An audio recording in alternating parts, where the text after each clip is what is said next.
Heart of the North Country is sponsored by Cascanet Ford in Carthage.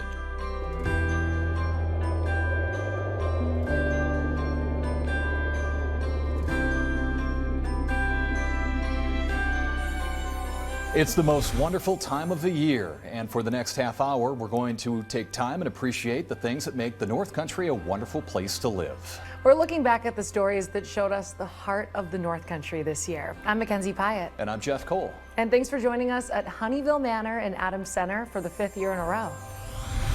We kick off our show with a man from Black River who is in charge of entertaining hundreds of thousands of people from all across New York State. Hey folks, welcome to the Great New York State Fair. A day in the life of the New York State Fair's director, and it's a busy one, with attendance numbers continuing to grow. The quality of the fair experience is really what we're focusing on, but numbers are definitely up from last year. For Sean Hennessy, all 13 days at the fair consist of golf cart rides, frantic phone calls, and of course, greeting guests. Thanks for your service, okay? First time in about 4 years. Really? Yeah. Well, thanks for coming back. His day is definitely packed, bordering on hectic. That being said, Sean claims his previous work as part of the state DOT has prepared him to manage all 375 acres of the fair. It is a bit chaotic, but you know, I thrive in that environment. Things can happen on the fly. While touring the Dairy Products Building, New York Senator Kirsten Gillibrand paid a visit. Senator, good to see you, man. He gave her an up-close look at the fair's iconic butter sculpture. The little bits are the important bits, you know? After grabbing an ice cream with the senator, Sean gave us a taste of some new attractions, like this garden hosted by Cornell Cooperative Extension. Peppery, right? It's got a little, when it goes down, it's got a peppery flavor, right? The garden houses samples of every cash crop grown throughout New York State. Sean says it aims to spark conversation between farmers and non-farmers. When those two communities can come together and talk, that dialogue can be very healthy and build bonds. Inside the expo center, guests were transported to prehistoric times as part of a sprawling dinosaur exhibit. Hennessy says it aims to be educational, affordable family fun. When a Watertown pipe burst this October and left the city and surrounding areas without water, the North Country community jumped at the chance to help. Thousands and thousands of gallons of water were hauled into the city to help people cook, clean, and carry on. Fort Drum lugged water in these hippo tanks. Fire departments like Morristown's drove in with tanker trucks, and sites were set up around the city for people to get free water. On the first night of the water main break, city workers and state police troopers took it on themselves to bring cans of water directly to doorsteps. Teams went building to building and door to door downtown to make sure no one went thirsty. It's not what I was expecting to do today, but you know, it's a great privilege to be able to serve my community and get just water to people. You know, it's such a basic thing that we don't necessarily think of all the time. Hundreds of cans of water were given out. This year, we met a couple of student athletes who showed us their heart by overcoming the odds stacked against them. Indian River 8th grader Thomas Harvey was named Runner of the Year in the Frontier League. Thomas has autism and ADHD, which his dad says has made it incredibly difficult for him to play most sports. With help from his coach, Thomas has been able to compete in cross-country races. I know there's going to be other kids that are going to be faster than him. I know that he's not going to finish with like the best time, but the fact that people still stand there and wait for him to finish and cheer him on when he's in that last final stretch, it means the world to us. Thomas's story went viral when a Facebook post of him and his coach running reached around 30,000 people. As his coach told him, "You're famous now, Thomas." In Morristown, we met another student who showed us that by being legally blind, it doesn't mean that you can't compete or even dream big. Here's Sean Brinda. Diagnosed with glaucoma at birth, Noelle Ducharme is legally blind.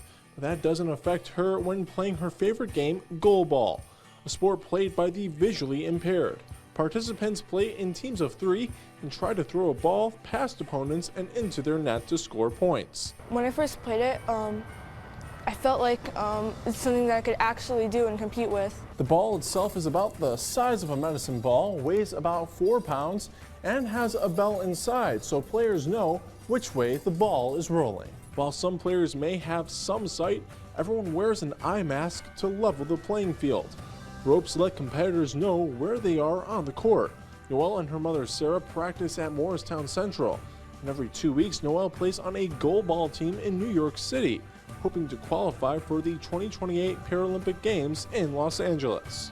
She's very shy, very quiet. So for her to be so outgoing like this, as a total go-getter, it was like amazing. When practicing at the Morristown gym, Noelle appreciates her classmates' support. My classmates say that it's cool and they would like to see more of it. Playing as much goalball as she can and hoping to become a member of Team USA in 5 years.